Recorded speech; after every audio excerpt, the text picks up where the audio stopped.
মাল দিবেন কেতে? এই শক্তিগুলো তো রয়ে গেছে।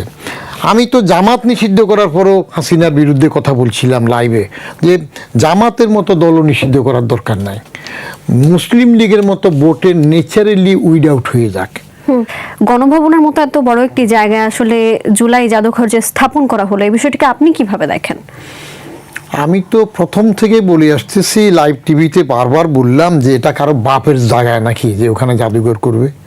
জাদুঘর করতে হইলে আমাদের শাহবাগে তো বড় জাদুঘর আছে, ওইখানে একটা কর্নারে একটা রুমে তাদের কিছু স্মৃতি রেখে দিলে হয়। আর না, একটা ফ্লোর দেওয়ার প্রশ্ন উঠে না। ফ্লোরও যে নেন না আপনি, এরকম এত একটা ধ্বংস করার থেকে, একটা জায়গা ধ্বংস করার থেকে একটা ফ্লোর দেন। এই একটা এটা গণভবন, এটা একসময় প্রথমবার এসে শেখ হাসিনা তার জন্য নিতে চাইলো নিরাপত্তার কথা বলে, তো সেটা তো হয় নাই, পরে বাতিল হইল। শেখ হাসিনা নিতে চেয়েছিলেন, শেখ হাসিনা চলে গেছেন, পরবর্তী প্রধানমন্ত্রীও তো সেখানে থাকতে পারতেন, বা এর পরবর্তীতে তার নামেই করে নিতে চেয়েছিলেন, সংসদে বিল পাস করে, ওটা পারেন না, এটা পুরা করতে চেয়েছিল, এটা হয় নাই। তারপরে খালেদা জিয়া যখন প্রধানমন্ত্রী হইলে তখনও তো ওইটা সেখানে প্রধানমন্ত্রী ভবন নাম, গণভবনের পরিচয় প্রধানমন্ত্রী ভবন নাম দিয়েছিল, এবং খালেদা জিয়া সেখানে অনুষ্ঠান করছেন, ইফতার পার্টি করছেন। তো সব সময় ওটা ছিল। রাষ্ট্রের এই সম্পদটাকে এভাবে নেওয়াটা তো ঠিক হয়নি। আমি অপেক্ষা করি যে আবার কোনো সময় সেটা পুনরুদ্ধার যদি হয়ে যায়, দেখে যেতে পারি, তাহলে তো ভালো, কারণ রাষ্ট্রের সম্পদ থাকবে। এটা জাদুঘর, তো জাদুঘর যদি করতে হয় তাহলে আরেকবার আন্দোলন হলে কি সংসদ ভবনটা দেখতে সুন্দর আছে, লুইখান কি একটা জিনিস করলো, এটা একটা জাদুঘর করে ফেলবে, মজা হয় না? ঠিক আছে, তারপরে যাইয়া ওই এখন যে রাষ্ট্রপতি প্রধানমন্ত্রীর একটা কার্যালয় আছে এরশাদ, আগের পুরনো সংসদ ভবন এরশাদ, যেখানে আমরা তো দেখেছি ইতিমধ্যে যে 5 আগস্টের পরবর্তী সময়ে সংসদে অনেকেই ভেতরে গিয়েছেন, সেখানে ধূমপান করছেন, সেখানে যে নথিপত্র ছিল সেগুলো ছিঁড়ে ফেলছেন, সিট ছিঁড়ে ফেলছেন, সেগুলো তো আমরা দেখেছি। না, সেগুলা করছে। আবার এবার আরেকটা জাদুঘর, সেটাও জাদুঘর করলে অসুবিধা কি? হ্যাঁ, এই সংস্কৃতি জাদুঘরের তো ইতিহাস সাক্ষী হিসেবে থাকবে। এখন আমাদের অভ্যাসটা কি, আমরা ওই যে হার্ডিঞ্জ ব্রিজ ভাঙবো না, এটা থাকবে, ব্রিটিশ করেছে, কিন্তু পদ্মা সেতুর নিচের মাটি কেটে নিয়ে যাব, কি ষড়যন্ত্র সেটা বুঝতে বড় কঠিন হবে। তারপরে আমাদের কার্জন হল থাকবে বহাল তবিয়তে, কিন্তু এখানে ওই যে বঙ্গবন্ধুর নামের বাড়ি 32 নাম্বার থাকবে না। তাইলে আমরা অন্য বাইরের দেশের দাসত্ব সেটাকে স্বীকার করব, আমাদের জাতির পিতা বঙ্গবন্ধুরটাকে রাখতে চাইব না। তো এগুলো তো ইতিহাস মেনে নেবে না, এটা ঘুরে চলে আসবে। কারণ ঘুরে ঘুরে যেটা আসবে, আমি বঙ্গবন্ধু সম্বন্ধে আমি খালেদা জিয়া এবং জিয়াউর রহমান দুইজনেরই অ্যাটিটিউড দেখেছি। জিয়াউর রহমান সাহেবকে এক মুক্তিযোদ্ধা জিজ্ঞেস করছিলেন একবার যে আপনি বঙ্গবন্ধুকে কিভাবে মূল্যায়ন করেন। ওই মুক্তিযোদ্ধা নিজে আমাকে বলল এক পবিত্র জায়গায় যাওয়ার পরে, বলে যে জিয়াউর রহমান সাহেব বলছে যে বঙ্গবন্ধু এত মহান ব্যক্তিত্ব, তাকে মূল্যায়ন করবে ইতিহাস, আমার পক্ষে তাকে মূল্যায়ন করা সম্ভব নয়। শেষ। আবার যখন 2003 ইতিহাসের কথা বলছেন, আপনাকে তো প্রশ্ন করলে আসলে উত্তর শোনার পর আরো প্রশ্ন আসতেই থাকে। তো ইতিহাসের কথা যেহেতু বললেন, আমি খালেদা জিয়ারটা শেষ করে দিই। জি, শেষ করুন। যেমন খালেদা জিয়া যখন 2003-এ বঙ্গবন্ধু এবং জিয়াউর রহমান এই দুইজনকে স্বাধীনতা পুরস্কার দিলেন, তাদের সম্মানের আর কাউকে দিলেন না, তখন দুইজনের সাইটেশন লেখার দায়িত্ব ছিল আমার উপরে। আচ্ছা, দুইজনের সাইটেশন। তো আমাকে ডক্টর শাহাদাত ক্যাবিনেট সেক্রেটারি বললেন যে কাক পক্ষীও জানতে পারবে না, তুমি একা এটা লিখবে, লিখার পরে তাদের কোর গ্রুপে 3জন মরে গেছে, মান্নান ভূঁইয়া, তারপরে যাইয়া ব্যারিস্টার নাজমুল হুদা, তরিকুল ইসলাম, আর একজন জীবিত আছে ডক্টর খন্দকার মোশাররফ, এই 7জনকে দেখায় নিয়ে আসবে। আমি প্রথমে মান্নান ভূঁইয়ার কাছে যখন এটা নিয়ে গেলাম, সেখানে ওই বঙ্গবন্ধুকে যে বঙ্গবন্ধু খেতাব দেওয়া হয়েছে এইটা দেখার পরেই মান্নান ভূঁইয়া টেলিভিশনে জেলে উঠলেন, চলে বললো যে কেটে দিল লাল কাঠি দিয়ে, আমরা তো বঙ্গবন্ধু বলি না, কে আবার বঙ্গবন্ধু। তো বাকি মান্নান ভূঁইয়া যেহেতু পার্টির জেনারেল সেক্রেটারি কেটে দিলেন, বাকিরা আর এই সুরে কথা বললেন। তা আমি এসে ক্যাবিনেট সেক্রেটারি ডক্টর শাহাদাতকে বললাম, আমি তখন জয়েন্ট সেক্রেটারি, বললাম স্যার এটা তো বিএনপির জন্যও খারাপ হয়ে যাবে, কারণ ইতিহাসটাকে রাখলে বিএনপির ক্রেডিট হবে, তো এটা আপনি ম্যাডামের সাথে একটু উঠান। 12ই মার্চ 2003 ম্যাডামের সাথে ফাইনাল করার জন্য আমরা বসবো আর কি, বসেছিলাম। তো ডক্টর শাহাদাত যেহেতু চুক্তির জন্য লাতলায়িত ছিলেন, উনি ওটা বললে এদের বিরাগবাজন হয় কিনা, আমার মানান মিয়া তার ছাত্র ইউনিয়নের দোস্ত আগের বন্ধু, তো বলে যে আপনি উঠে যান, কোথায় পুস্কে জয়েন্ট সেক্রেটারি, কোথায় প্রধানমন্ত্রী খালেদা জিয়া। তো তারপরেও আমি সাহস করে উঠেলাম। উঠানোর সময় ওই 4 জন ছিল, ওরা আমাকে আবার দম খাচ্ছে, একবার কেটে দিলাম, আবার আমি বললাম যে ম্যাডাম এটা আপনাদের জন্য ভালো হবে। ম্যাডাম কিন্তু এইভাবে আঙুল দিয়ে মুখে একটু বসে বললো যে ঠিক আছে, আপনারা মানেন না মানেন, আমরা স্বীকার করি না করি, জনগণ যে খেতাব দিয়েছে বঙ্গবন্ধু থাকবে। তাহলে ওনারা 2 জন তো এটা অবহেলায় যান নাই, এটা প্রতিহিংসা নয়। অন্যদিকে তাদের সে ভূমিকা অন্যগুলো সেটা আছে, যেমন শেখ রেহানাকে একটা বাড়ি প্লট দিল মাত্র ধানমন্ডি 6 নম্বর রোডে, এটা প্রতিহিংসা বশত খালেদা জিয়া সেটা পরে ক্যান্সেল করে দিয়ে থানা করলেন, এবং সেই থানা উদ্বোধন করতে দেশের প্রধানমন্ত্রী খালেদা জিয়া গেলেন। তো পরে আবার প্রতিশোধ হইল, তার 165 কাঠার বাড়ির থেকে, ক্যান্টনমেন্ট থেকে হাসিনাও সেটা সরাই দিল, এত বড় বাড়ি কেন লাগবে, এটা হলো। তো এখন যদি প্রতিহিংসা না যেতে চায়, প্রধানমন্ত্রী যেটা বলছেন ভালো, এটা যদি রাখা যায়। আবার যদি উনি ইউনুসের সাথে লন্ডন বৈঠকে যে ললিপপ ইউনুস সাহেব তাকে দিয়েছেন, সেই সুরে সুরে সে সুবাদে যদি থাকেন, তাহলে আমরা বৃক্ষ তোমার নাম কি ফলে পরিচয় অপেক্ষা করতে হবে। জি, আপনি যে প্রশ্নটি করতে চেয়েছিলাম, ইতিহাসের কথা যখন বলছেন, ইতিহাসে তো তাদের নামে সোনালী অক্ষরে লেখা থাকে যাদের অবদান আমরা বলে শেষ করতে পারবো না, বা যাদেরকে আমরা বীর বলি, যারা দেশের জন্য, দেশের মানুষের জন্য বা যে কোনো মানুষের জন্য ভালো কিছু করেন। কিন্তু আমরা দেখতে পাচ্ছি যে ওসমান হাদিকে এবার পাঠ্য বইয়ে যুক্ত করা হচ্ছে, তাকে নিয়ে তাকে পাঠ্য বইয়ে একটি জায়গা দেওয়া হচ্ছে। আপনি তার বীরত্বের কোন জায়গাটি দেখেন যে কারণে সে পাঠ্য বই জায়গা করে নিতে পারে? এত একটা সহজ প্রশ্ন করলেন, উত্তর দেওয়া তো আমার জন্য কঠিন।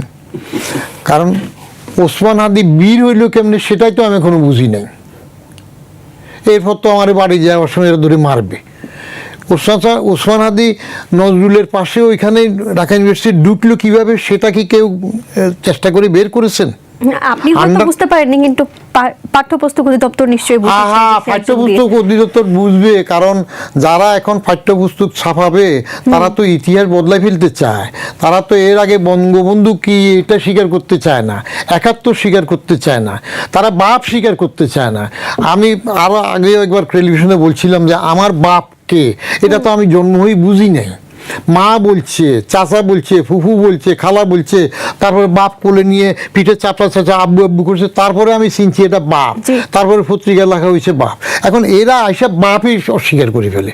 তো বাপ যদি অস্বীকার করে ফেলে, বঙ্গেতে জন্মে যে হিংসে বঙ্গবাণী, তারপরের অংশটুকু আর নাই বললাম, তাহলে এগুলা কি হয়? এটা কোন জায়গায় যায়? আমরা তো অনেক জাদা বলি, এগুলা কোন জাদায় পড়ে যায়? হ্যাঁ, ভাব স্বীকার করতে চাইবে না। আচ্ছা, বঙ্গবন্ধু বাদ দিয়ে, 71 বাদ দিয়ে এই দেশ থাকে নাকি?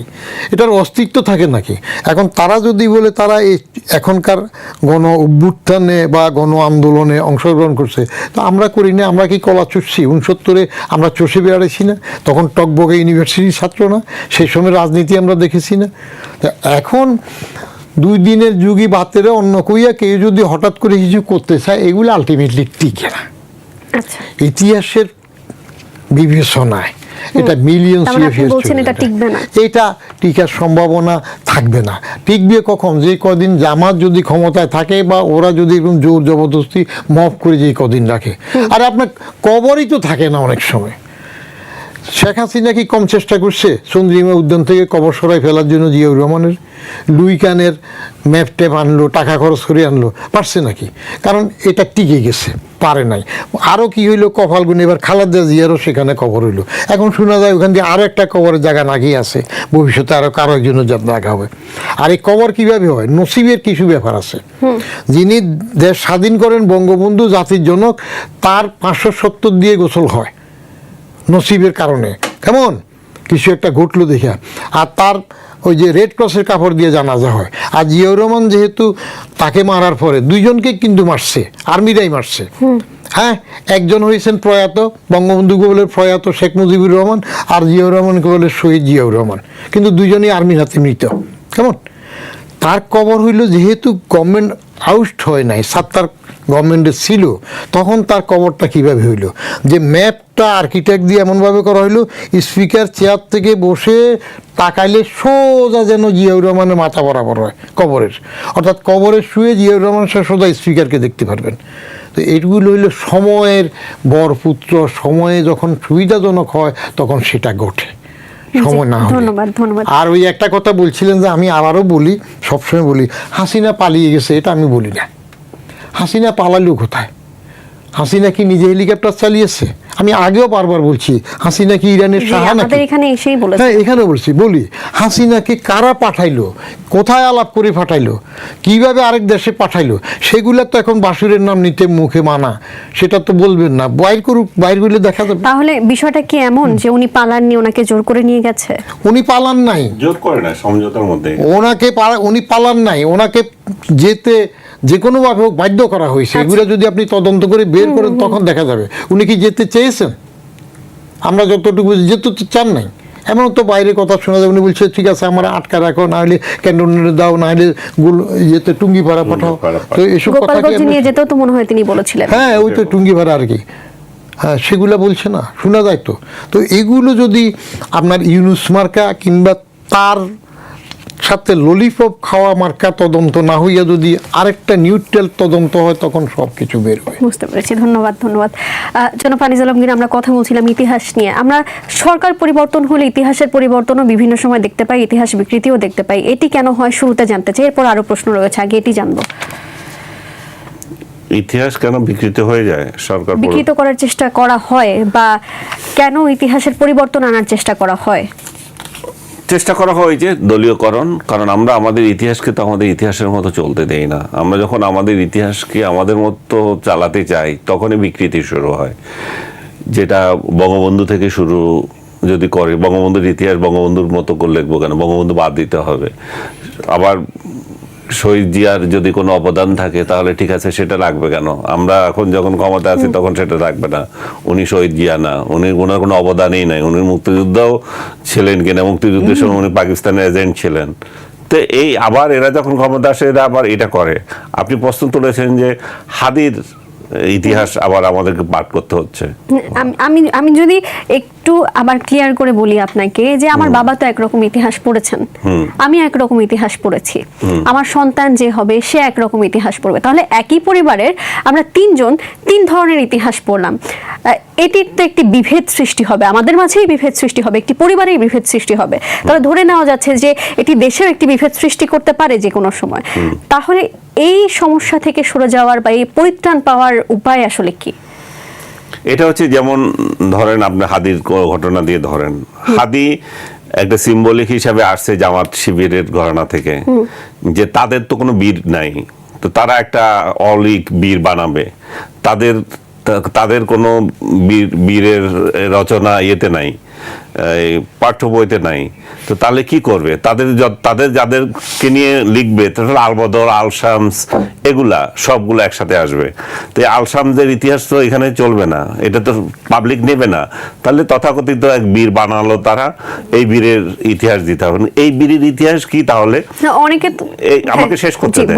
এই বীরের ইতিহাস তাহলে আমাদের পাঠ্যপুস্তকে যদি যাওয়ার আগে তাহলে পাবলিককে জানাতে হবে, পাবলিককে পড়তে দিন যে এই বীরের ইতিহাসটা আমরা পাঠ্য বইতে রাখতে চাচ্ছি। তাহলে মানুষ দেখবে যে কি বীর হচ্ছে, শামা হাদি কি, কেন এত বীর হয়ে গেল, সেটা তাহলে মানুষ বুঝতে পারবে।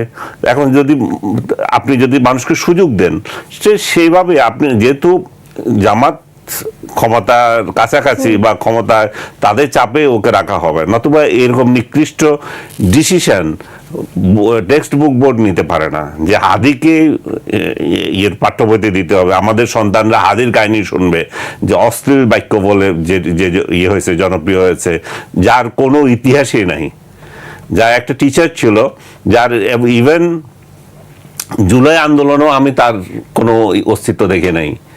জুলাই আন্দোলন যেটা হয়েছে, যেখানে আমরা আমাদের ছাত্র নেতাদের যেগুলো দেখছি, যে এনসিপিতে এখন অধিকাংশ নেতা, হাদিকে তো আমি তো এখানে কোথায় দেখি নাই। তাহলে এ কিভাবে বীর হয়ে গেল? তা আমার সন্তান যদি এর কাহিনী পড়তে হয়, তাহলে আমাকে আগে জানাতে হবে যে এ কিভাবে বীর, এবং এর নিয়ে যদি কিছু প্রকাশ করতে হয়, সেটা জাতিকে আগে পড়তে দিতে হবে যে আমরা এটা পড়তে দিতেছি, এবং তার মতো বীর কত লক্ষ কোটি বাংলাদেশে পড়ে আছে, তখন বের হবে। সম্ভবত আপনি বললেন যে জামাতের প্রেসারে আসলে তাকে পাঠ্য বইতে রাখার উদ্যোগ। জামাতের কোনো বীর নাই, আমি যেটা বলতেছি, তো জামাতের কোনো বীর নাই। জামাতের বীর যেগুলো আছে সেগুলো তাদের বীর। মানে আপনি বলছেন যে তাদের প্রেসারে রাখা হচ্ছে না, তো তারা একটা বীর বানিয়েছে, এবং আচ্ছা, তারা এই আপনি কল্পিত যেমন বীর তাদের বানিয়ে কথা বললেন, নজরুলের পাশে তাকে কবরও দিয়েছে, জি, এবং একটা মাতম তৈরি করেছে, কিন্তু পাবলিক এটা খাচ্ছে না। কিন্তু অন্যদিকে তো আবার আমরা শহীদ ওসমান হাদির ভাই ওমর হাদি, তার ফেসবুক পোস্টে দেখলাম যে সেখানে তো আবার জামায়াতের আমিরের যে পিএস বা এরকম একজনের নাম দেখেছি, যে জামায়াতের কাউকে অভিযোগ করেছেন বা পিএস কে অভিযোগ করেছেন, সেই নাম কেন উঠে আসলো তাহলে? আরে বাবা, জামাত কি তাকে ভালোবেসে ইয়ে করছে না? জামাতের একটা দরকার, তাদের একটা বীর দরকার, বলতেছে না? এই জন্য তারা একটা কল্পিত বীর বানিয়েছে। This is not love for Hasan, এটা মানে হেট্রেড টু ইয়াজিদ, এটা আমার নিজের একটা, অন্যদেরকে ঘৃণা করব, অন্যদের বীর থাকবে কেন? এবং যেগুলো জাহানারা ইমাম বা আদার্স অন্যদের যে ইতিহাস পড়ানো হচ্ছিল, যে অন্যান্য বীর মুক্তিযুদ্ধের সাথে সংশ্লিষ্ট ব্যক্তিদের যে জীবনী যাচ্ছিল, এগুলো কেন পড়াচ্ছ? এগুলোকে বাদ দিয়ে তাহলে কারটা পড়াবা? তাহলে নিজামীর পড়াবা, গোলাম আজমের পড়াবা? না, এগুলো খাবে না, তাহলে কি করবো? হাদি একটা বানাইছে।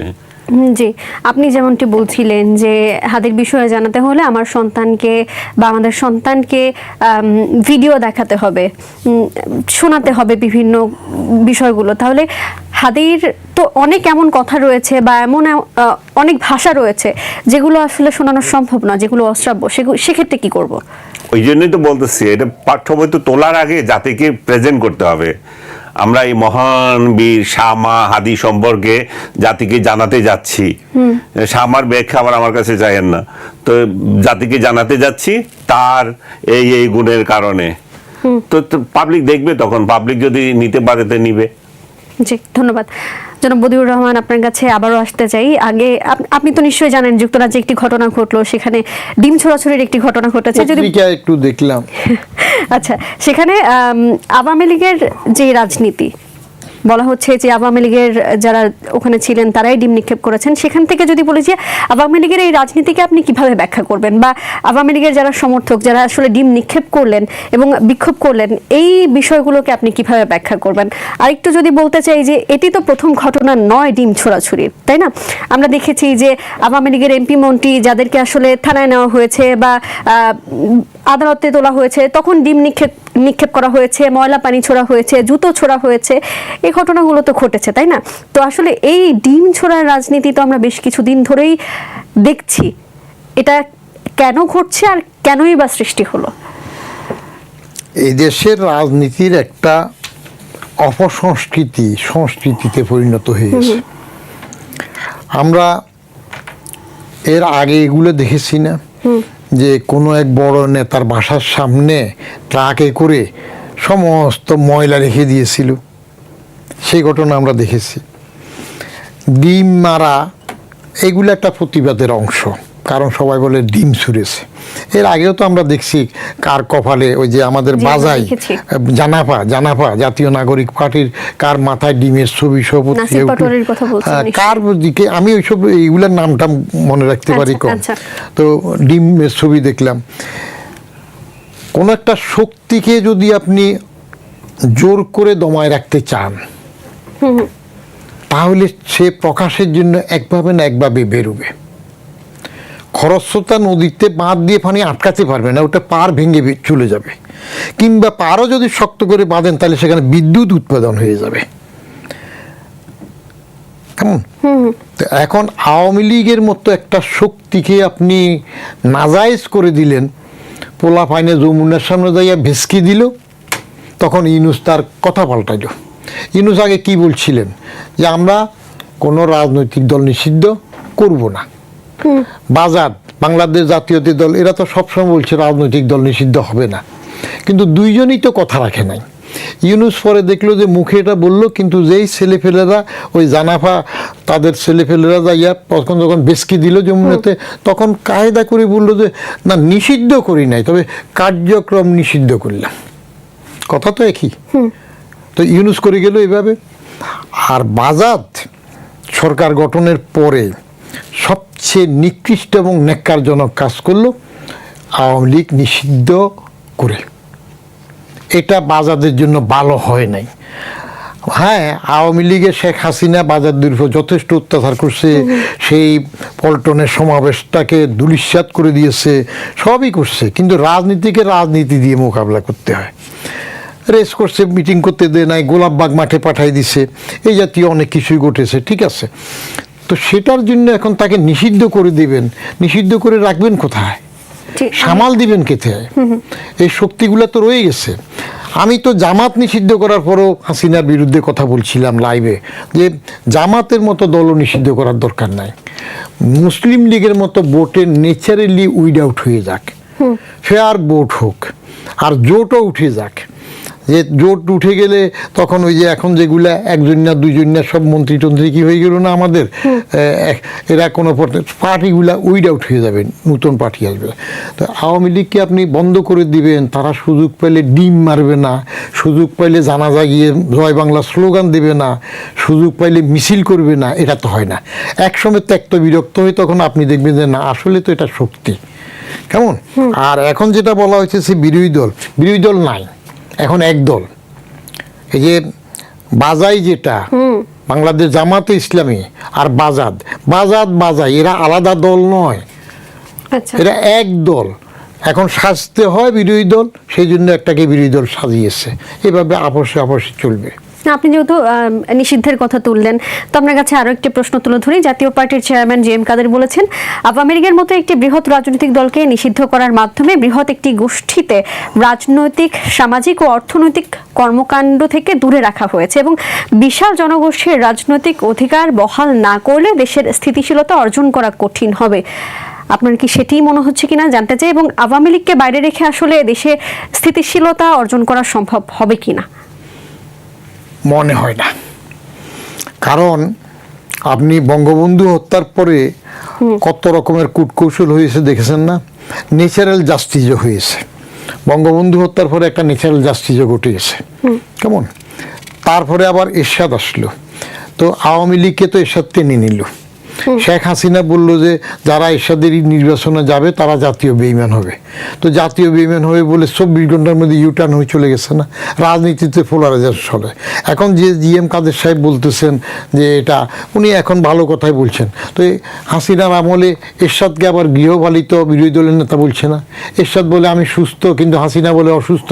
হাসিনা চাইতে বড় ডাক্তার তখন কেউ ছিল, তারে ফাটাই দে সিএমএইচ। তো এই পোলারাইজেশনগুলো হতে গেলে এখন আওয়ামী লীগ কি বাজার বেশি টানবে সুবিধার জন্য, সামনে যে স্থানীয় সরকার নির্বাচন আসতেছে সেগুলোতে, নাকি এখন জি.এম. কাদের সাহেবরা পারিবারিক রাজনৈতিক দল, তো মোটামুটি আওয়ামী লীগ বঙ্গবন্ধুর পর থেকে পারিবারিক রাজনৈতিক দল ছিল, বাজার তো আষ্টে পৃষ্ঠে পারিবারিক রাজনৈতিক দল হয়ে আছে। তারপর যাইয়া এখানে আবার এরশাদের পরে এরশাদ, তারা গোলাম কাদের ভাই, তারপরে দেবর ভাবি, হ্যাঁ, তারপরে এরা এই পারিবারিক দলগুলোতে এরা সুবিধার জন্য যখন যেদিকে কথা বললে সুবিধা হয় তখন সেদিকে যাবে, বলবে, পোলারাইজেশন হবে। কিন্তু তৃণমূলে যার জন্ম, এই দেশে একমাত্র দল তৃণমূলে জন্ম, আওয়ামী লীগ, তো সেটার তো তৃণমূলে সাপোর্ট রয়ে গেছে। বাজাদের জন্ম ক্যান্টনমেন্টে, জিয়াউর রহমান সাহেব ক্যান্টনমেন্ট থেকে এসে করছেন। জাফা জাতীয় পার্টির জন্য ক্যান্টনমেন্টে, হ্যাঁ। তো ওগুলো এখন সুর পাল্টাইয়া এইসব কথা বলবে, কিছু ভালো কথা বলবে, মানুষের ভালো লাগবে। কিন্তু আমি যেটা পরিষ্কারভাবে আমার ক্ষুদ্র জ্ঞানে রাজনীতির পর্যবেক্ষণ থেকে বলি যে একটা মারাত্মক কাজ করেছে বাজাদ আওয়ামী লীগের নিষিদ্ধ করে। জি, প্রশ্নোত্তর পেয়েছে। জনাব আনিস আলমগীর, যেহেতু নির্বাচনের কথা উঠলই, প্রশ্ন করতে চাই আপনাকে এই বিষয়ে। প্রধানমন্ত্রীর তথ্য উপদেষ্টা জাহিদুর রহমান বলেছেন, নির্বাচনী শর্ত পূরণ করতে পারলে নিষিদ্ধ থাকা আওয়ামী লীগ স্থানীয় সরকার নির্বাচনে অংশ নিতে পারবে। বিষয়টি আপনি কিভাবে দেখেন? এবং সেই সাথে একটু বলে রাখি যে স্থানীয় সরকার নির্বাচনে যেহেতু দলীয় প্রতীক থাকবে না, তাহলে নির্বাচন কমিশন আসলে কিভাবে বুঝতে পারবে যে কারা আওয়ামী লীগের প্রার্থী বা কারা কোন দলের, সেটি জানতে চাই।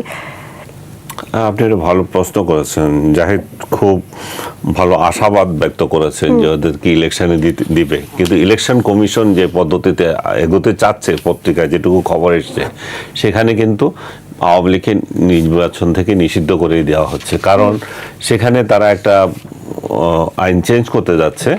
সেখানে আপনি কোন দলের সঙ্গে সংশ্লিষ্ট ছিলেন সেটা ডিক্লেয়ার করতে হবে। এখন আওয়ামী লীগের কোনো পাতি নেতা যদি কোনো গ্রামের কোনো কমিটিতে, ইউনিয়ন পর্যায়ের কমিটির সভাপতি বা সেক্রেটারি বা যে কোনো পদে থাকুক, কেউ না কেউ তো আছে, তো ওই ছেলে ওই মেয়ে যদি ইলেকশন করতে যায়, তাহলে সে তো তথ্য গোপন করতে পারবে না। ওই তথ্য যখন সে গোপন করবে, তখন আপনি এই আওয়ামী লীগের যে কমিটি করেছিল, ওই কমিটির কাগজ এনে তার প্রতিপক্ষ সেটা ইলেকশন কমিশনকে দেবে। দেওয়া মানে হচ্ছে তার নমিনেশন পেপার বাতিল হয়ে যাবে। সো আওয়ামী লীগকে ইলেকশন থেকে বাদ দেওয়ার জন্য ইলেকশন কমিশনেই এই মানে কূটবুদ্ধি করতেছে। সরকার যদি চায়, সরকার যদি মানে নাও চায়, তাহলে এই আইন চেঞ্জ করার মধ্য দিয়ে তারা কিন্তু এমনিতেই চান্স পাবে না। এবং সরকার যদি এটা করে, তাহলে একটা বড় ধরনের নির্বুদ্ধিতার আরেকটা প্রমাণ দেবে। কারণ গ্রাম পর্যায়ে এই যে ইলেকশনগুলো, এখানে কিন্তু দল দেখে মানুষ ভোট দিতে চায় না। এখানে দেখতে চায় একটা ভদ্র, নম্র এবং সমাজে প্রভাবশালী, সমাজের কাজে আসবে সেরকম ব্যক্তিকে। শেখ হাসিনা এটাকে 2014-15 দিকে করে এই দলীয় প্রতীকী নির্বাচনের ব্যবস্থা করে এটাকে ধ্বংস করে দিয়ে গেছেন বলবো আমি। এই ধ্বংস করার থেকে রক্ষা করার জন্য দলীয় প্রতীক বাদ দিতে হবে। দলীয় প্রতীক বাদ দিয়ে আপনি যদি আবার দল নিঃশেষ করার একটা একদলীয় ইলেকশন করার চিন্তা করেন, একদলীয় মানে হচ্ছে যে বিএনপি জামাত সব সুরে সুরে ইলেকশন যেগুলো থাকবে, ABCD পার্টি, তো তা কিন্তু লাভ হচ্ছে না। তাহলে আপনি অন্তত গ্রাম পর্যায়ে মানুষকে তার পছন্দের প্রার্থীকে ভোট দিতে দেন। সে কোন দল করছে, অতীতে কোন দলের সাথে ছিল, সেটাতে প্রতিবন্ধকতা তৈরি করেন না।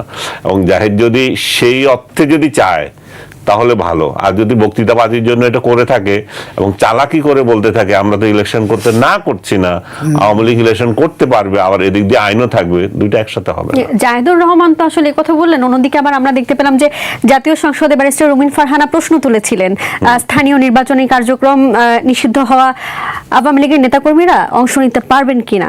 তখন কিন্তু স্থানীয় সরকার মন্ত্রী আসলে কৌশলে উত্তরটি এড়িয়ে গেছেন। সবাই দেখেছে, নিশ্চয়ই আপনিও দেখেছেন। একদিকে নির্বাচন কমিশন আসলে বলছে আচরণ বিধিতে কাউকে বাদ দেওয়ার বিধান নেই, অন্যদিকে ক্ষমতাসীন দল এই বিষয়ে স্পষ্ট কোনো অবস্থান জানাচ্ছে না। তাহলে এই বিষয়টি আসলে মাঠ পর্যায়ে কোনো নতুন রাজনৈতিক সমঝোতার প্রকাশ করছে কিনা, কি মনে হচ্ছে? সমঝোতার কি প্রকাশ করছে আমি জানি না। বিএনপি যদি মনে করে যে এটা করে আওয়ামী লীগের ভোট পাবে, তাহলে ভুলের স্বর্গে থাকবে তারা।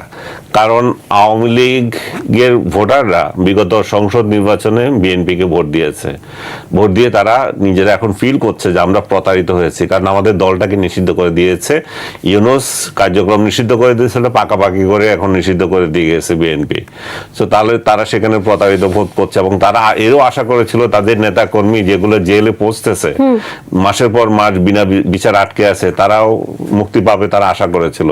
সেখানেও কোনো সিগনিফিক্যান্ট উন্নতি হয় নাই। 2-4 জন মুক্তি পেয়েছে সাধারণ মানুষ, কিন্তু পদধারী সাধারণ পর্যায়ে ছাত্রলীগ, যুবলীগ, অন্যান্য পোস্টে যারা ছিল আওয়ামী লীগের এবং মেয়র, উপজেলা চেয়ারম্যান, যে সমস্ত ব্যক্তিগুলো ছিল সবগুলো আটকা পড়ে আছে। তো তাদের এই পরিচয়ের জন্য তারা বেরোতে পারছে না। তাদেরকে যখনই তারা জেল থেকে মুক্তি পাচ্ছে, তখনই তাদেরকে পাল্টা আরেকটা মামলা দেওয়া হচ্ছে এবং এটা প্রশাসন তরফ থেকে দেওয়া হচ্ছে। হয়তো সরকার এটা জানেও না, কিন্তু প্রশাসন তরফ থেকে এটা দেওয়া হচ্ছে। উচ্চ মূল্যের টাকা খরচ করে, লাখ লাখ টাকা খরচ করে অনেকে দেখেছি। গত পরশুদিন অর্থনীতিবিদ আবুল বারাকাতকেও কিন্তু গ্রেফতার করা হয়েছে। আবার উনি তো দল করেন না, উনি দলের বাইরে মনে করেন, ওনাকেও করছে। কিন্তু দলীয় গুলা তো কি অবস্থা, দলীয় গুলা তো বের হতে পারছে না। চুনোপটি 2-4 জন বের হচ্ছে, কিন্তু সেটা দিয়ে দলগতভাবে যে তাদের উপর যে খড়ক নেমেছে, সেটা যে কমছে তা না। আমি এটা বলতেছিলাম যে এই জন্যই যে তাহলে তারা বুঝতেছে যে তারা আসলে প্রতারিত। তো সেই প্রতারিত অবস্থায় এই স্থানীয় সরকার নির্বাচনে আওয়ামী লীগকে ভোট তাদেরকে না দিতে দিয়ে, তাদের প্রার্থীকে আসতে না দিয়ে যদি মনে করা হয় যে এই ভোটগুলো আমরা পাবো সেই জন্য সুবিধা নেব, এটা তাহলে হিতে বিপরীত হবে। বরং এই লোকগুলো জামাতকে ভোট দিয়েও বিচিত্র কিছু নয়, কিন্তু ভোট দিবেই না। প্রধান নির্বাচন কমিশনার তো আবার বললেন যে স্থানীয় সরকার নির্বাচনে অনেক রক্তপাত হতে পারে। উনি কি বোঝাতে চাইলেন, যে সিচুয়েশন কি বেশি ক্রিটিক্যাল হবে? রক্তপাত তো হবে, এই যে এইরকম পরিস্থিতি থাকলে তো রক্তপাত হবেই, কারণ তখন ক্ষমতা কে নিবে সেটার প্রতি। আর স্থানীয় সরকার নির্বাচনে রক্তপাত যে নতুন কিছু তা না, এটা আগে থেকেও এরকম গোলযোগ হয়তো। এটি নির্ভর করছে আপনি কতটা দক্ষতার সাথে সেটা সামাল দিতে পারেন। সেই কথার পরিপ্রেক্ষিতে একজন জামায়াত নেতা তো আবার বলেছেন যে প্রধান নির্বাচন কমিশনার এই ধরনের কথা বলতে পারেন না। হ্যাঁ, পারেন না, ওনার উচিত না। তো হবে বললো আপনারই তো এটা ট্যাকেল করার কথা, আপনি তো ট্যাকেল করবেন। কিন্তু বাস্তবতাটা হচ্ছে যে আমাদের স্থানীয় সরকার নির্বাচনগুলো সরকারের অধীনে হয়, তো সরকারের অধীনে যখন হয় তখন সরকারি দলের প্রভাবই খাটে। সরকারি দলের মাস্তান, সরকারি দলের ওই পাতি মাস্তান এরাই নির্বাচিত হয়, এবং থানাগুলো ওদেরকে সহায়তা করে, পুলিশ এদেরকে সহায়তা করে, প্রশাসন এদেরকে বিজয়ী হয়ে আসতে সহায়তা করে। তো প্রশাসন যদি নিরপেক্ষতা হারায় তখন এই রক্তপাত হওয়ার তো সম্ভাবনা থেকেই যায়। জি, ধন্যবাদ। মজিবুর রহমান, আপনার কাছে আবারও আসি। গতকাল জাতীয় সংসদে জামায়াতে ইসলামীর নেতা হাফিজ আব্দুল মুনতাকিম বলেছেন তার পিতা মুক্তিযুদ্ধে শহীদ, অথচ সেই জামায়াতের এমপি জন্মেছেন 1981 সালে। এটি কিভাবে সম্ভব জানতে চাই শুরুতে। এবং এর আগেও কিন্তু জামায়াতের বেশ কিছু এমপি নানান ধরনের বক্তব্য দিয়ে সমালোচিত হয়েছেন। সেই জায়গা থেকে একটু জানতে চাই, একজন এমপি বা একজন সংসদ সদস্যের কি ধরনের যোগ্যতা নিয়ে আসলে সংসদে যাওয়া উচিত, বা যোগ্যতা কতটুকু থাকা উচিত? যোগ্যতা তো নির্বাচন কমিশন, আমাদের গঠনতন্ত্র সেগুলাতে স্থির করা আছে। ওই যোগ্যতা নিয়ে তো সবাই ভোটে আসছে। এবং ব্যাখ্যার সময় দেখা যাবে কেউ হয়তো ঋণ খেলাপি হইলে ভোটে দাঁড়াতে পারবে না, আবার কেউ ঋণ খেলাপি হইলে কেমনে ব্যাখ্যা দিয়ে হয়ে যাবে। আপনি খোদ নির্বাচন কমিশনের বা প্রধান নির্বাচন কমিশনের যে কথাগুলো বললেন যে রক্তপাত হবে টবে, এটা নিয়ে তো একটা প্রশ্ন আসে, নির্বাচন কমিশন নিউট্রাল আছে কি? That's the big question. কারণ এই নির্বাচন কমিশন নিয়ে আগেও একটা প্রশ্ন ছিল, আগেরগুলো তো প্রশ্ন মধ্যে ছিলই, এটা নিয়েও ছিল যে এদের ডিএনএ টেস্ট করলে তারা কে কোন অরিজিন থেকে এসেছে। যে কমিশনাররা এবং প্রধান নির্বাচন কমিশন তার অতীত খুঁজলে দেখা যাবে, ওই যে ইউনিয়ন পরিষদে যেটা বললেন অতীতে কোথাও কোনো পার্টি করছে কি না, তো এদের যদি অতীতটা খোঁজা হয় তাহলে তো আমরা তো জানি, অনেককে তো চিনি, কে কার লোক, কে কোন সময় কোথায় ছিলেন, কিভাবে আসলেন, কোন দলের সময়। তো সেই নিরপেক্ষতা নিয়ে প্রশ্ন আছে। এবং সবাই যদি একজোট হয়ে একজনকে ঠেকানোর জন্য ব্যস্ত হয়, এখন জামাত চাইবে আওয়ামী লীগ না আসুক, বাজার চাইবে আওয়ামী লীগ না আসুক, তারা চাপে থাকুক, তারা একক থাকুক। এখন যদি নির্বাচন কমিশনে এরকম কলা কৌশল করি চায় যে অন্তত ইউনিয়ন পরিষদে না আসুক, তাহলে আপনি নিরপেক্ষতা কোথায় পাবেন? কেমন সংসদ সদস্য যোগ্যতা নিয়ে আসা উচিত, সেই যোগ্যতা তো আপনার ঠিক করেছে। বয়স কত হইতে হবে, কি পাস হইতে হবে, কতটুক লেখাপড়া জানতে হবে, ওইটাই যোগ্যতা যথেষ্ট। তারপরে কোনো রকমে আপনি যদি মাসেলম্যান হন, টাকা থাকে, মানি মাসেল থাকে, আপনি আসে গেলে আপনি তো যোগ্য।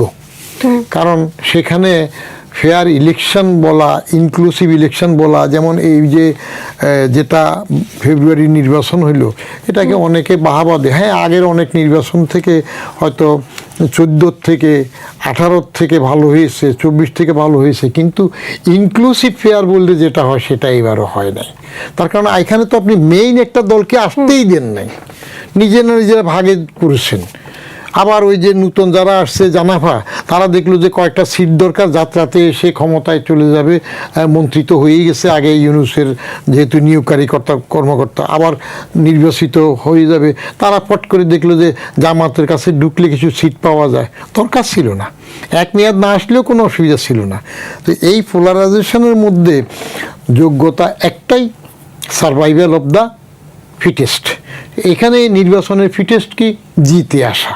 কিভাবে আসলেন সেটা বড় কথা নয়, টাকা দিয়ে আসছেন, খুন করে আসছেন, মাস্তানি করে আসছেন, এখানকার নির্বাচনের জয়টা হইল সেটা। জি, ধন্যবাদ। জনাব আনিস আলমগীর, আমরা কিন্তু দেখছি বিরোধী দল নিয়ে নানান আলোচনা সমালোচনা দেখাই যাচ্ছে। ঠিক সেই মুহূর্তে এসে বিরোধী দলীয় নেতা শফিকুর রহমান বলেছেন, আমরা মহলদাবা বিরোধী দল হব না, আবার জনস্বার্থ ক্ষুণ্ণ হয় এমন কাজও করব না। ঠিক বিপরীতে গিয়ে সরকারকে হুঁশিয়ারি দিয়ে তারা আবার বলছেন, গণভোটের রায় বা জনদাবি স্বেচ্ছায় মেনে না নিলে শেষ পর্যন্ত 1996 সালের মতো পরিস্থিতি তৈরি হবে। এই যে দুই ধরনের বক্তব্য, এই দুই ধরনের বক্তব্যতে আসলে আমরা কি বুঝতে পারি? ভারসাম্য আসলে কোন জায়গায় যাচ্ছে, বা দুই ধরনের চরিত্র নির্দেশ করছে কিনা? না, বিরোধী দল হিসাবে তো ওনারা একটা ভূমিকা রাখবে। ওনারা তো বিরোধী দল, সবাই জানে এটা এটা কেমন বিরোধী দল। তো সেটা দেখানোর জন্য তো কিছু আন্দোলন করতে হবে, দেখানোর জন্য বিরোধিতা করতে হবে। সেই ভূমিকাটা তো ওনারা রাখবেন। আর বিরোধী দল হিসাবে ভূমিকা যেটুকু রাখার কথা, জনস্বার্থে যেগুলো রাখার কথা, ওনারা তো এগুলোতে নাই। ওনারা তো আছেন জুলাই নিয়ে, অমুক নিয়ে, তমুক নিয়ে, যেটা জনগণের এগুলো কোনো পাত্তাই দেয় না, জনগণের কোনো মাথা ব্যথাই না এগুলো। আর 96-এর মতো আন্দোলন কিভাবে করবে? 96 যে আন্দোলন তারা করেছিল, তখন তাদের সহযোগী কে ছিল? এই আন্দোলনের মূল শক্তি কে ছিল? আওয়ামী লীগ ছিল। তো আওয়ামী লীগ কোথায় এখন? আওয়ামী লীগকে ছাড়া জামাতের পক্ষে সম্ভব বিএনপিকে প্রতিহত করা, ক্ষমতা থেকে নামানো? এত সহজ না। এটা তাদের স্বপ্ন যে বিএনপিকে তারা ক্ষমতা থেকে নামিয়ে ফেলবে। এবং কি কারণে নামাবে? বিএনপির দোষটা কি? তথাকথিত সংস্কারগুলো বাস্তবায়ন করা, সেটা তারা যদি প্রয়োজন মনে করে, সংসদের সংখ্যাগরিষ্ঠতা আছে, তারা যেটুকু প্রয়োজন মনে করবে সেটুকু করবে। করছে তো, অনেক কিছুই তো করছে। যেগুলো করছে এগুলো তো জামাতের ইচ্ছে অনিচ্ছায় করছে না। যেগুলো যে হাদির মতো লোককে যে ইয়েতে আনা, যে আপনার পাঠ্যবোধ আনা, এটা কি বিএনপির এজেন্ডা? এগুলো তো জামাতি এজেন্ডা। তো বিএনপি তো জামাতের এজেন্ডা বাস্তবায়ন করতেছে। বিএনপি তো জামাতের এজেন্ডা অনুযায়ী আওয়ামী লীগকে নিষিদ্ধ করে রেখেছে। বিএনপি তো জামাতের এজেন্ডা অনুযায়ী আওয়ামী লীগের লোকগুলোকে বের করতে দিচ্ছে না। এখনো ইউনূসের স্টাইলে দেশ চলতেছে। তো সবগুলো যদি থাকে তাহলে ও কি? এগুলো হচ্ছে আন্ডারস্ট্যান্ডিং। ওনাদের মধ্যে কোনো ইয়ে হয় নাই, ফাটল ধরে নাই, কোনো বিপ্লবী হওয়ার কোনো লক্ষণ নাই। এবং ওনারা আওয়ামী লীগ প্রশ্নে এক, ABC, জামাত, ABC, বিএনপি সবগুলো এক। এখানে কোনো ইয়ে নাই। সো মানুষকে একটু দেখাতে হবে, নতুবা কিভাবে চলে সংসদ? জি, আর আরেকটু বিষয় একটু যোগ করতে চাই, যে অক্সফোর্ড বিশ্ববিদ্যালয় নিয়ে কিন্তু নানান রকম কথা হচ্ছে, এবং যারা সেখানে গেছেন তারা বলছেন যে তারা ইনভাইটেশনে গিয়েছিলেন বা আমন্ত্রণে গিয়েছিলেন, কিন্তু আবার বিভিন্ন জায়গায় লেখালেখি হচ্ছে যে না, তারা আমন্ত্রণে যাননি বা হল ভাড়া নিয়েছেন, এরকম কিছু হচ্ছে। আসল বিষয়টা কি আপনার কাছ থেকে একটু জান। আসল বিষয় তো ক্লিয়ার। আমি কিছুক্ষণ আগে যে 4 জন পার্টিসিপেন্ট ছিলেন তার মধ্যে একজনের বক্তব্য দিলাম, একটা ফেসবুক স্ট্যাটাস দিয়েছেন উনি। অক্সফোর্ড বাঙালি সোসাইটি ওনাকে আমন্ত্রণ জানিয়েছিল, আর ইউনিয়ন যারা ছিল তারা একটা হল ভাড়া করেছে, সেখানে বাংলাভাষী ব্যক্তিরা ছিলেন, সেখানে গিয়ে তারা বক্তৃতা দিয়েছেন। কি সরাসরি অক্সফোর্ডের? না, অক্সফোর্ডের সেটা তারা কেউ স্বীকার হচ্ছে না। ইভেন আমি আবুল নাম কি জানেন, হাসনাত আব্দুল্লাহর ইয়েতেও আমি দেখিনি। হাসনাত আব্দুল্লাহ কিন্তু দাবি করে নাই যে তাকে অক্সফোর্ডে দাওয়াত দিয়ে গেছে। এটা শুধুমাত্র জামাতের যে ছিল, শিবিরের ছেলেটা, ও সাদিক কায়েম, সে বলেছে। তার মাধ্যমে আসলে বিভ্রান্তিটা তৈরি হয়েছে। তো এইটা বিগ ডিল না। তারা এখানে বক্তৃতা দিতে গেছে, যে কেউ ওই হল ভাড়া করে বক্তৃতা দিতে পারে, কিংবা তাদেরকে আমন্ত্রণ জানিয়ে নিয়ে গেল, তাতেও কি আসে যায়? গেছে, বক্তৃতা দিয়েছেন, চলে আসছেন, সেটাতে বিষয় না। এটাতে আসলে বিভ্রান্তি তৈরি হলো কিনা? বিভ্রান্তি তৈরি হয়েছে। তারা একটা এটা যদি তারা যদি ওভাবে বলে থাকে যে তাদেরকে অক্সফোর্ড দাওয়াত দিয়ে নিয়ে গেছে, যেটা ডাকসু সভাপতি, ডাকসু বিভি দাবি করছে, সেটা অসত্য। এবং সে অসত্যের জন্যই এটা ফেসবুকে ব্যাপক ইয়ে হয়েছে। এখানে মূল যে বিষয়টা আপনি যেটা বলছেন, প্রতিরোধটা, আপনি যেটা ওনাকে কোয়েশ্চেন করেছিলেন, কেন ডিম মারামারি, অমুক তমুক, এগুলো হচ্ছে যে আমাদের এখন ইন্টারন্যাশনাল এরিনাতে এগুলা এখন সাধারণ ঘটনা। ডিম মারামারি, কেক মারামারি, এগুলো এখন প্রতিবাদের একটা প্রতীক হিসাবে ধরা হচ্ছে। এর পরিবর্তে যদি আপনি যদি দেখতেন পাথর মারতো, তাহলে কি হইতো? সেটা তো অনেক ক্ষতিকর বিষয় হতো। ডিম মারামারি এটা চলে এবং এগুলো গ্রেপ্তার করে ছেড়েও দেয়। এখানেও সেটা হয়েছে, একটা প্রতিরোধ চেষ্টা হয়েছে এবং এই প্রতিরোধটা ন্যায্য প্রতিরোধ হিসাবে এখন স্বীকৃত পাচ্ছে। কেন? কারণ ভাই একটুখানি বিশ্লেষণ করেছিলেন সেটা, আপনি যখন একটা রাজনৈতিক দলকে নিষিদ্ধ করে রাখেন, আপনি যখন তার সমস্ত কার্যক্রম নিষিদ্ধ করেন, তাকে অবরুদ্ধ করে রাখেন, অবদমন করেন এবং তার নেতা কর্মীদেরকে জেলে দেন, তাদের উপর নির্যাতন আসে, তারা যেখানে যাচ্ছে তাদেরকে মফ করেন, তারা বিদেশে পালিয়ে আছে, অনেকেই তাদের দেশে ফিরতে পারছে না, বাড়িতে যেতে পারছে না, এরকম একটা বিস্ফোরকমূলক পরিবেশে আপনি দেশে যখন কথা বলতে পারছেন না, বিদেশে তো পারে, বিদেশে তো আপনি বাধা দিতে পারেন না। সো বিদেশে এটা হবে এবং এই হওয়াটা এই একটা দুইটা না, ইউনূস যেখানে যেখানে যাবে সেখানে তাকে ডিম মারার জন্য লোক তৈরি থাকবে, যতই সে এখানে নিক, প্রোটেকশন নিক। হাসনাত আবদুল্লাহরা কিংবা তাদের দলের অন্যরা যে যেখানে যাবে একই কায়দায় চলবে। জামাতকে হয়তো ওইভাবে দিবে কিনা আমি জানি না, কিন্তু এই দুই দল টার্গেটেড থাকবে। কারণ এরা যা কিছু করেছে, প্রতিহিংসার রাজনীতিকে বাংলাদেশের মধ্যে বীজ বপন করেছে, এরা মব সংস্কৃতি চালু করেছে। এরা যেটা করেছে সেটা তাদেরকে দেওয়া হবে এবং এটা দেওয়াটা তখন ওরা ন্যায্যতার ভিত্তিতে করবে, আপনার প্রতিষ্ঠা করার চেষ্টা করবে, কারণ তাদের কার্যক্রম তুমি দেশের মধ্যে চালাতে দিচ্ছ না।